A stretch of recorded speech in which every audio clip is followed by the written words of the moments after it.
എന്താണ് പറയാ, തങ്ങൾ ഉസ്താദ് എന്ന് പറയുന്നത് അത് ഇന്ന് നമുക്ക് അങ്ങനെ ആരുമില്ല. നമ്മൾ കാണുന്നത്, നമ്മൾ ചെല്ലുന്നത്, നമ്മൾ ഇരിക്കുന്നതെല്ലാം ഉപ്പാപ്പക്കറിയാം.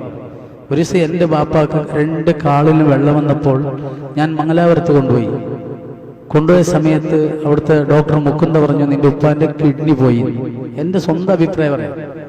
അപ്പൊ ഞാൻ തങ്ങൾ ഉസ്താദിന്റെ അടുത്ത് കൊണ്ടുപോയി. ഒരു ചൊവ്വാഴ്ച ഉച്ചക്ക് തങ്ങൾ ഉസ്താദിന്റെ അടുത്ത് കൊണ്ടുപോയി, കൂറത്തങ്ങളുടെ അടുത്ത് കൊണ്ടുപോയിട്ട് ഞാൻ ഈ തങ്ങൾ ഉസ്താദ് പറഞ്ഞു, ഉപ്പാപ്പ ഇത് ഉപ്പാന്റെ 2 കിഡ്നിയും പോയി എന്നാണ് ഡോക്ടർ വിധി എഴുതിയത്. തങ്ങൾ പൊട്ടിച്ചിരിച്ചു. തങ്ങൾ പറഞ്ഞു, നിന്റെ ബാപ്പാന്റെ അടുത്ത് പയങ്കഞ്ഞി കുടിക്കണ്ടെന്ന് പറ. പയങ്കഞ്ഞി, ഇന്നാലത്തെ ചോറ് ഇന്ന് രാവിലെ. എൻ്റെ ബാപ്പ ഒരു കൃഷിയാ, എന്നും അത് കഴിക്കും. ഒരു 10-15 കൊല്ലം മുമ്പാണ് പയങ്കഞ്ഞി കുടിക്കേണ്ടവരെ. ഏത് സ്വലാത്തും ഏത് ഫാത്തിയും ബദരീങ്ങൾക്ക് 45 ദിവസം ഓതട്ടെന്ന് പറഞ്ഞു. മരിക്കുന്നവരെ എൻ്റെ വാപ്പാക്ക് കിഡ്നി രോഗം ഉണ്ടായിട്ടേയില്ല.